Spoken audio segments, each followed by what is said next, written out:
Hello guys and welcome to coach dot sophism. आज हम करने वाले हैं सम और एवरेज के लिए एक प्रोग्राम। और हम कुछ नंबर्स को एंटर कराएंगे और फिर हम उनका सम निकालेंगे और उनका हम एवरेज भी निकाल के देखेंगे। और यहाँ पर हमने फ्लोट वेरिएबल का यूज़ किया है और यहाँ पर फॉर लूप का भी यूज़ है, तो ये चीज़ आप समझना। अभी तक जो हम प्रोग्राम्स कर चुके हैं उनसे ये इजी प्रोग्राम है और ये मैंने नीचे इसलिए रखा है कि आपको ज़्यादा अच्छे से समझ आ जाए। और जितने ज़्यादा प्रोग्राम्स आप देखोगे उतनी ज़्यादा चीज़ें आपको समझ आएगी।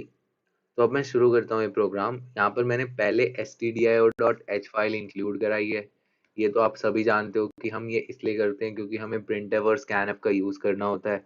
फिर हमने मेन फंक्शन बनाया है जिसका रिटर्न टाइप इंटीजर है और हम एंड में भूल गए हैं रिटर्न जीरो करना, जो कि अब मैं करूँगा।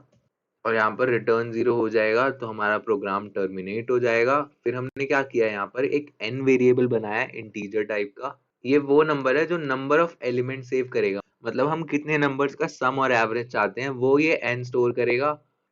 और फिर हमने फ्लोट टाइप का एक वेरिएबल बनाया है जिसका नाम हमने सम रखा है और उसको जीरो से इक्वेट कर दिया है, क्योंकि हम सम को हमेशा जीरो से इक्वेट करते हैं।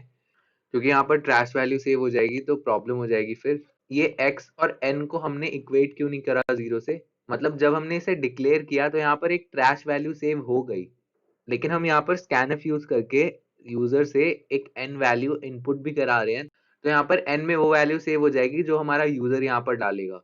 लेकिन सम जो है उसे हम स्कैन नहीं कराने वाले हमारे प्रोग्राम में, इसलिए हम सम को जीरो से इनिशियलाइज करते हैं और उसके बाद हम सम में कुछ भी ऐड करते रहें तो वो जीरो से ही ऐड होगा।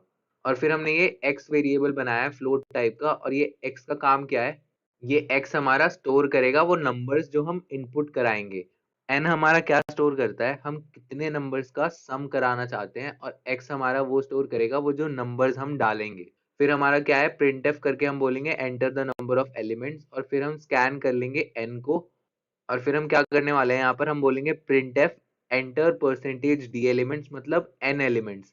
हम यहाँ पर अब n एलिमेंट्स प्रिंट कराने वाले हैं। और यहाँ पर हमने फॉर लूप यूज किया है, तो हम जितना n की वैल्यू डालेंगे उतनी बार ये चलेगा। तो ये जो हमारा लूप है ये i की 0th वैल्यू से लेके n-1th वैल्यू तक चलेगा। और वो कितनी बार हो जाएगा, 0 1 2 3 और n-1, मतलब ये फॉर लूप n टाइम्स चलेगा। तो अब मैं इसको आपको समझाता हूँ क्या करेगा ये। मान लो ये फर्स्ट टाइम घुसा, यहाँ इनिशियलाइजेशन देखा इसने और ये अंदर घुस गया कंडीशन देख के, क्योंकि आई की वैल्यू तो जीरो है। तो यहाँ पर ये पहले घुस के स्कैन कर लेगा। और यहाँ पर हमने जो हमारा फॉर्मेट स्पेसिफायर यूज किया है वो परसेंटेज एफ यूज किया है। क्यों?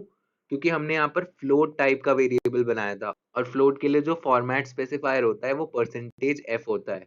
और फिर यहाँ पर ये स्कैन कर लेगा एक्स की वैल्यू को, और फिर यहाँ पर ये क्या करेगा, अपडेशन करेगा। अपडेशन में ये क्या करने वाला है, सम में सेव करेगा सम प्लस एक्स। इसका मतलब क्या, पहले सम जीरो सेव था और उसमें x प्लस कर देगा। इसका मतलब क्या है, वो सम में x की वैल्यू सेव हो जाएगी। और फिर ये ऊपर आएगा और यहाँ पर अपडेशन कराएगा और i की वैल्यू को 0 से 1 कर देगा। और फिर 1n से अगर हमारा कम हुआ तो ये फिर अंदर घुस जाएगा, और फिर अंदर घुस के ये x को फिर से स्कैन करेगा और यहाँ पर सम में फिर से x को प्लस करा देगा। मतलब सम में पहले से क्या सेव था, जो हमने पुराना x डाला था, और वो पुराना x तो पहले से था ही, और यहाँ पर हमने जो फिर से x डाला है वो भी यहाँ पर ऐड हो गया।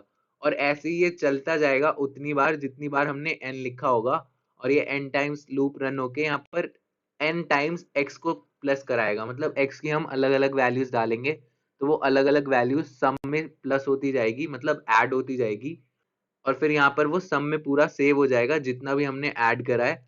और उसके बाद यहाँ पर हम फॉर लूप से जब बाहर निकलेंगे, जब हमारी कंडीशन खत्म हो जाएगी, तो हम लिखेंगे यहाँ पर कि the sum of the numbers is percentage F. हम परसेंटेज एफ इसलिए लिख रहे हैं क्योंकि हमने इस सम को फ्लोट टाइप का बनाया है। और फिर यहाँ पर सम हम प्रिंट करा देंगे। और हम एवरेज को भी डेसिमल पॉइंट में निकालना चाहते हैं। हमें पता करना है कि डेसिमल पॉइंट्स में कितना आएगा, और हमें प्रेसिजन के साथ देखना है कि यहाँ पर एवरेज कितना आने वाला है।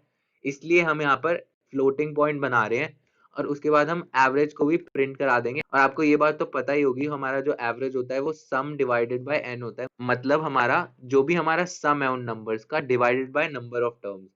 इसलिए हमने ऐसे इनिशियलाइज करा है इसे, और उसके बाद हमने प्रिंट करा दिया है the average of the numbers is percentage F, और हमने उसमें एवरेज डाल दिया है। और ये अच्छे से रन होना चाहिए, यहाँ पर मैं आपको रन करा कर दिखाऊंगा बिल्कुल सिंपल वैल्यूज के लिए, और फिर आप थोड़ी कॉम्प्लेक्स, इसका मतलब ये है कि आप बड़े डेसिमल वैल्यूज भी डाल सकते हो और कैलकुलेटर से डाल के आप चेक कर लो एवरेज और सम को। यहाँ पर मैं पहले 4 डाल दूंगा, enter the number of elements में, और उसके बाद मैं 4 एलिमेंट्स लिखूंगा, 4, 3, 2 और 1।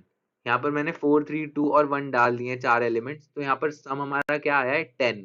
10.00, ये ऐसे इसलिए लिखा आ रहा है क्योंकि ये एक फ्लोटिंग पॉइंट नंबर है, और यहाँ पर ये नई लाइन में इसलिए नहीं आया क्योंकि हमने यहाँ पर न्यू लाइन कैरेक्टर नहीं लगाया। और आपको हमेशा ये यूज करना चाहिए अपने प्रोग्राम को बेटर दिखाने के लिए। यहाँ पर बैकस्लैश n लगाने के बाद अब मैं इसे फिर से रन कराऊंगा, और मैं आपको दिखाऊंगा कि हमारा जो आउटपुट है वो नई लाइन में आएगा। और यहाँ पर हमारा क्या आया, सेम आउटपुट आया है, बस नई लाइन में आया है। और यहाँ पर हमारा सम 10 है, 4+3+2+1 10 हो गया, और उसे हमने 4 से डिवाइड कर दिया क्योंकि हमने 4 एलिमेंट्स डाले हैं। और फिर वो 4 से डिवाइड होने के बाद हमारा एवरेज 2.5 आ गया है, आगे 0 0 इसलिए क्योंकि एक फ्लोटिंग पॉइंट नंबर है। और यहाँ पे मान लो अगर आप फ्लोट एवरेज नहीं बनाते, मतलब फ्लोटिंग पॉइंट नंबर, मतलब फ्लोट टाइप का एक एवरेज वेरिएबल नहीं बनाते, तो यहाँ पर 2.5 की जगह 2 ही आता, और यहाँ प्रेसिजन में ये हमारा आंसर नहीं आ पाता, इसलिए हमने फ्लोटिंग पॉइंट बनाया और ये हमारा आंसर आ गया। इसे आप किसी भी वैल्यू के लिए चेक करो। तो गाइज मैंने आपको ये प्रोग्राम पूरा समझा दिया है और बना के दिखा दिया है। आप इसे अपने कंपाइलर में रन करके देखो और मुझे बताओ कि आपको ये चीज़ समझ आई या नहीं। और फिर हम मिलते हैं नेक्स्ट वीडियो में एक नए प्रोग्राम के साथ। Thank you guys. Please like and subscribe to coach.sobism.